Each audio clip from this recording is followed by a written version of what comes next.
នេះគេរកចាប់ទស្សនាទៅមុខថាតើពួកគាត់ចាប់ពីរូបមួយរូបណាលាក់ទៅជាចំណីអាហារសត្វក្រពើមកទេ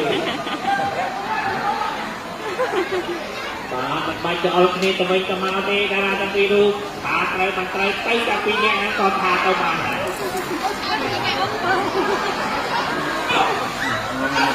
ពេលដែលលោកហាត់lênចុះបាទអាជីពសក្តិភាពរបស់គាត់ដូចបានឲ្យពុតដំណើរឡើងមកលើគូបាទទូរទស្សន៍សុខភាពជួនថាសក្តិភាពដែលកំពុងពុតដំណើរឡើងលើគូនេះវាវិញពោលថារុំទួល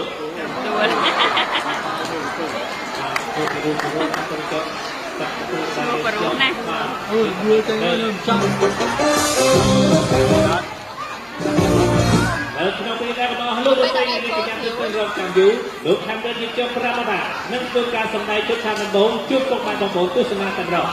ជុតខាងដំបូងនេះដែរលោកខាំដិនប្រាប់ថាគាត់នឹងទៅបញ្ចេញនូវភាពស្និទ្ធស្នាលរវាងមនុស្សនិងសត្វក្រពើ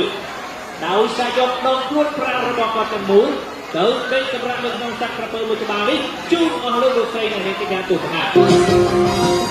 បាទរងចាំទស្សនាទៅមើលថាតើលោកខាំរិនជាចុងទៅមានសេចក្តីសុខតែឬក៏យ៉ាងណា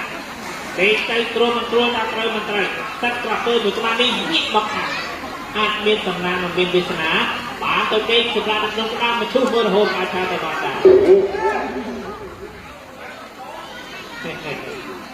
អត់ទាំងไรយូរអត់ដឹងទេលោកខាំរិន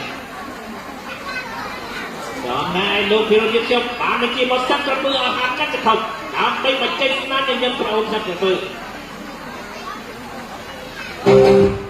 អូខេបាទទៅសត្វក្រពើមកគាត់មានចិត្តត្រជាក់បន្តិចបន្តួចជាមុនសិនហើយធ្វើដំណើរទៅផ្ទះបន្ទុយក្រពើហើយទៀតនិយាយថាចាអត់សម្លាញ់យកហើយបងខាំរិនលោកខាំរិនមើលពេញមកតាមបានទៅ4ផងបាននេះគឺជាអូនសម្លាញ់គឺមានសត្វក្រពើមិនថាជាអូនសម្លាញ់នៅផ្ទះទេ